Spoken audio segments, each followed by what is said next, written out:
शिव महापुराण की कथा कहती है, भगवान शंकर का चरित्र कहता है, शिव तत्व कहता है।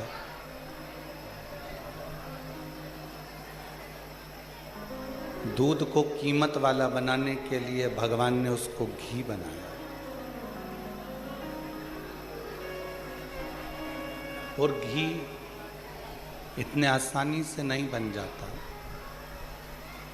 दूध को थोड़ा सा तपना पड़ता है, दूध को थोड़ा सा फटना भी पड़ता है, दूध को थोड़ा सा कष्ट सहना पड़ता है। कई लोग कह देते हैं, गुरुजी हम इतना भजन करते हैं, कीर्तन करते हैं, मंत्र जाप करते हैं, स्मरण करते हैं, उसके बाद भी सारा दुख हमारी जिंदगी में ही है, सारा कष्ट हमारे जीवन में ही है। देखिए, मान लो कोई व्यक्ति भगवान का भजन भी नहीं करता, कोई मंदिर में जाकर एक लोटा जल भी नहीं चढ़ाता, कोई नाम जाप भी नहीं करता,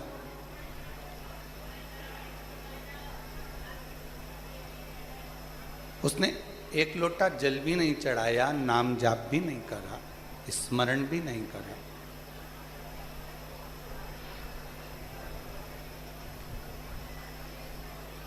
उसके बाद भी वो बड़ा सुखी है, उसको कोई कष्ट ही नहीं, वो बड़ा आनंद में।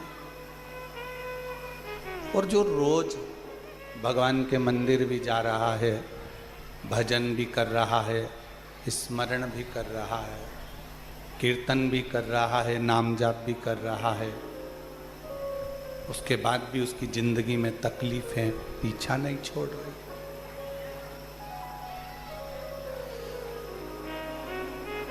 मिट्टी को जितना मूर्तिकार अच्छे से मसता है, उसको कष्ट देता है, उसको रोंदता है, मिट्टी की मूर्ति बर्तन उतना अच्छा बनता है।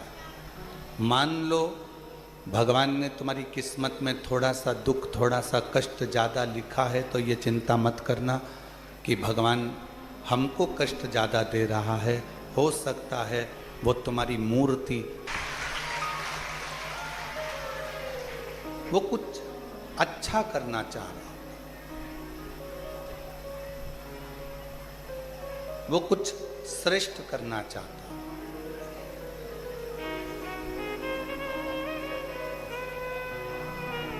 मन में ये भ्रम कभी उत्पन्न ना करें कि हम भजन करते हैं, हम कीर्तन करते हैं, हम मंत्र जाप करते हैं, हम नाम जाप करते, हम स्मरण करते और दुख हमारे ऊपर ही आता।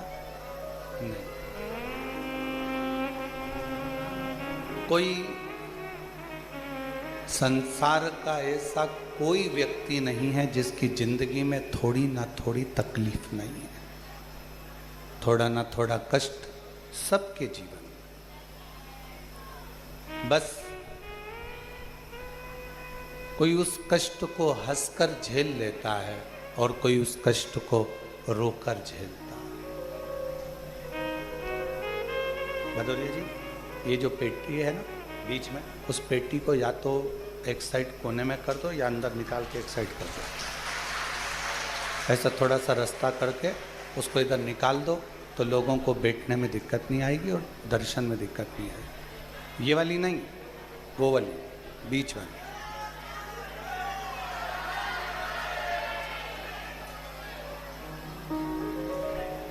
और मैंने तेरे ही भरोसे बाबा, तेरे ही भरोसे हवा विच उड़ती जागी बाबा डोर तो छड़ी नामे कटी जावागी।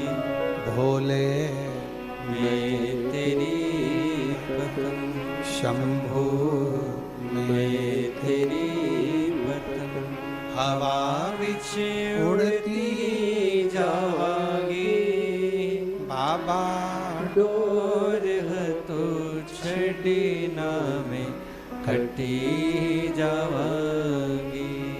कोई जीवन में थोड़ा बहुत कष्ट, थोड़ा बहुत दुख, थोड़ी बहुत तकलीफ है अगर आ रही है तो ये चिंता ना करें कि हम भजन करते, कीर्तन करते, मंत्र जाप करते, स्मरण करते, उसके बाद भी भगवान हमको ही दुख दे रहा है। हो सकता है कि थोड़ा कष्ट जीवन में मिल रहा हो, थोड़ा कष्ट जीवन में प्राप्त हो रहा हो, थोड़ा मंत्र जाप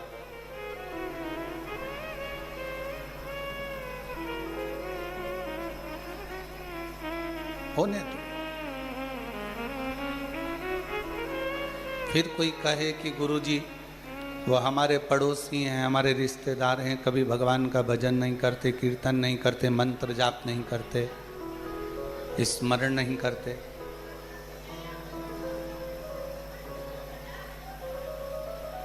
और उनके पास में सारा वैभव है, भगवान उनको ऐश्वर्य भी दे रहा है, धन भी दे रहा है, दौलत भी दे रहा है, संपदा भी दे रहा है।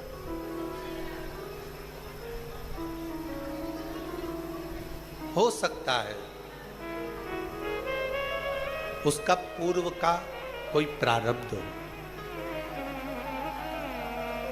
उसके पूर्व में किए हुए कोई भजन का बल, उसके पूर्व में किए हुए कोई मंत्र जाप का बल, उसके पूर्व में किए हुए कोई नाम जाप का फल उसके भाग्य में हो।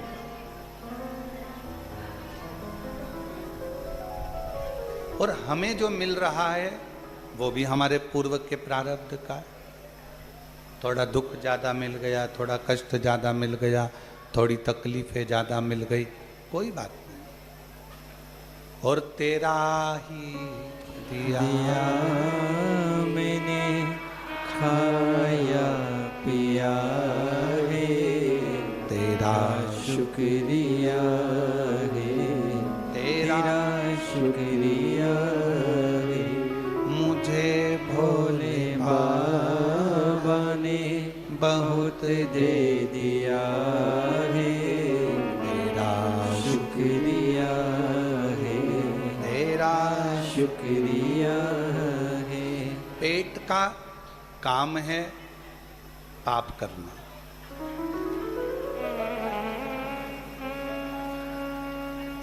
नेत्र पाप नहीं करना चाहते, श्रवण पाप नहीं करना चाहते, जिह्वा पाप नहीं करना चाहते, पांव पाप नहीं करना चाहते, हाथ पाप नहीं करना चाहते। ये मन भी नेत्र पाप करना, न नेत्र पाप करना चाहते हैं, ना श्रवण पाप करना चाहता है। पाप केवल पेट कराता है।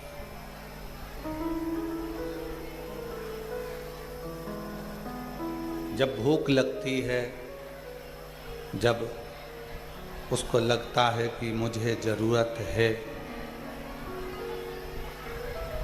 बहुत कुछ चाहिए इस पेट को, तो फिर वो पाप कराने में लग जाता है, पाप कर्म करने में लग जाता है। अब पाप करा पेट ने, पाप करवाया पेट ने, पाप का बोझ कौन ढोता है? तो कहा पाप पेट कराता है और पाप के बोझ को ढोती है ये पीठ। हमारी जो पीठ है ये हमारे पाप को ढोती है। कष्ट किसको भोगना पड़ता है? इस पीठ को। काम किसको करना पड़ता है? इस पीठ को। धक्के किसको खाना पड़ता है? इस पीठ को। घर के परिवार का बोझ किसको उठाना पड़ता है? इस पीठ को। कुटुंब कबीले को किसको साधना पड़ता है? इस पीठ को। पाप करवाता पेट है भोगती झेलती पीठ है। और पाप को काटता कौन कौन है? पाप को कौन कौन काटता है? तो कहा हमारी जिह्वा, हमारे नेत्र, हमारा श्रवण, हमारा स्पर्श और हमारे चरण जब अच्छी जगह पर लेकर जाते हैं, हम अच्छा दर्शन करते हैं, अच्छी कथा को सुनते हैं, अच्छी वाणी बोलते हैं, भगवान का भजन करते हैं, सत्संग सुनते हैं, धीरे धीरे जो पाप पेट ने करवाया था वो पाप धीरे धीरे समाप्त होता चला, वो धीरे धीरे समाप्त हो। कई लोग अपनी अपनी कहावतों में कह देते पापी पेट का सवाल है।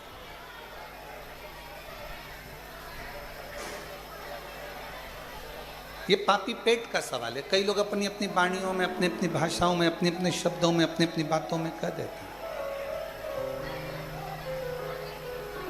कि ये पेट ने पाप किया है, पाप करवाने वाला ये पेट है, भूख लगी थोड़ा सा, बच्चों का दर्द नहीं देखा गया, भूख नहीं देखी गई, परिवार की भूख नहीं देखी गई, कुटुंब की भूख नहीं देखी गई, तो फिर पाप करवाए। और मत बुरे कर्म कर बंदे वरना पछताएगा, भगवान की आंखों से तू बच नहीं पाएगा, बच नहीं पाएगा। अरे ओ अज्ञानी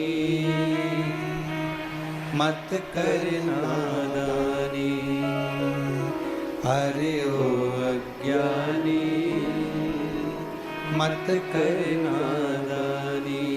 तेरे कर्म का फल भी तू ही पाएगा, जैसा किया तूने तेरे आगे आएगा। मत बुरे कर्म कर बंदे वरना पछताएगा, भगवान की आंखों से तू बच नहीं पाएगा, तो बच नहीं पाएगा। अपनी वाणी, अपना शब्द, अपनी दृष्टि, अपनी श्रवण शक्ति, अपना स्पर्श, अपना चरण, यह हमारे द्वारा किए हुए सारे पापों को नष्ट कर देता है। वो कैसा भी पाप, फिर कहें दूध में कोई सुगंध नहीं, पर दूध का जब घी बन जाता है तो उसमें सुगंध आना प्रारंभ हो जाता है। बस दूध को थोड़ा सा तपना पड़ेगा, दूध को थोड़ा सा अग्नि में तपना है और दूध को थोड़ा सा मठना है, फिर दूध घी बन जाएगा और उसमें सुगंध भी होगी, उसकी कीमत भी होगी और वो श्रेष्ठ भी। आप भी सुगंधित नहीं हो। बहुत हो सकता है कि जिंदगी में बहुत सारे कष्ट चल रहे हों, बहुत सारी परेशानियां चल रही हों, बहुत सारा दुख चल रहा हो, पर समझ लेना कि मेरा भोले बाबा, मेरा शंकर, मेरा तरकालदर्शी, मेरा कैलाशी, अविनाशी, मेरा शंभु आपको तपा रहा है, आपको कष्ट दे रहा है श्रेष्ठ बनाने के लिए, अच्छा बनाने के लिए। श्रेष्ठ बनाने के लिए मेरा बाबा आपको कुछ तपा रहा है, कुछ अच्छा करने के लिए थोड़ा कष्ट दे रहा है।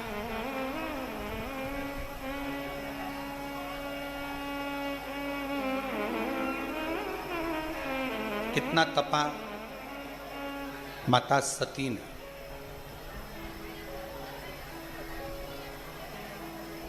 क्रोध की अग्नि में जल गईं भस्म हो गई। और क्रोध की अग्नि में जलकर भस्म होने के बाद स्वयं के पति ने ही श्राप दे दिया।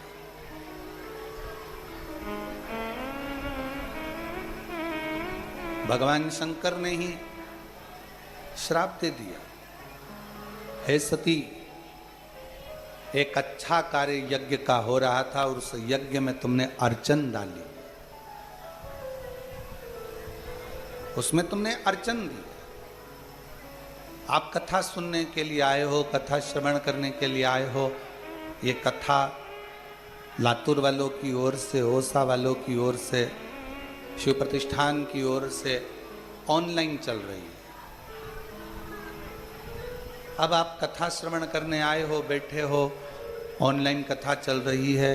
मान लो आप ऑफलाइन आई भी हो, कथा सुनने के लिए कुबेरेश्वर बाबा के दरवाजे पर पहुँचे भी हो, तो ये प्रयास करना कि भगवान ने अगर हमको मौका दिया है, एक तो कुबेरेश्वर बाबा की धरा, कंकर शंकर की भूमि, दूसरा शिव महापुराण की कथा यदि आपको यहाँ मिल रही है तो प्रयास करना जहाँ जगह मिल जाए वहाँ 2 क्षण उस शब्द को अपने कानों में उतारने का प्रयास करना।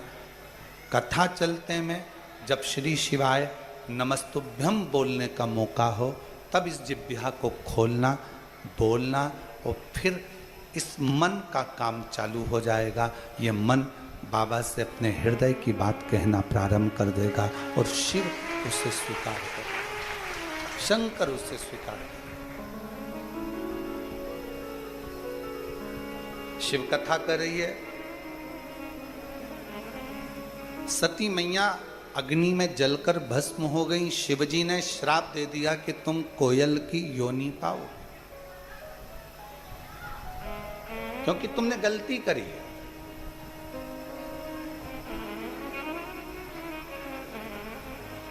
यज्ञ में विघ्न डाल दिया, सत्संग में विघ्न डाल दिया, कथा में विघ्न डाल दिया, कीर्तन में विघ्न डाल दिया, या कोई भी धर्म का कार्य हो उसमें कभी विघ्न ना डालना।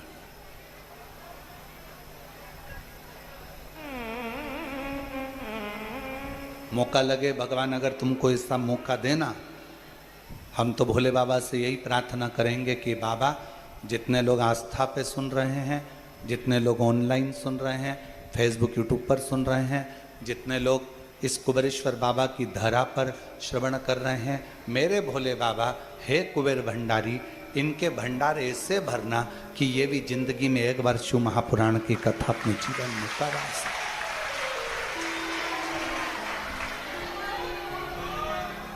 मांग कर नहीं, कर्जा लेकर नहीं। कर्जा लेकर कभी शिव महापुराण की कथा मत करवा।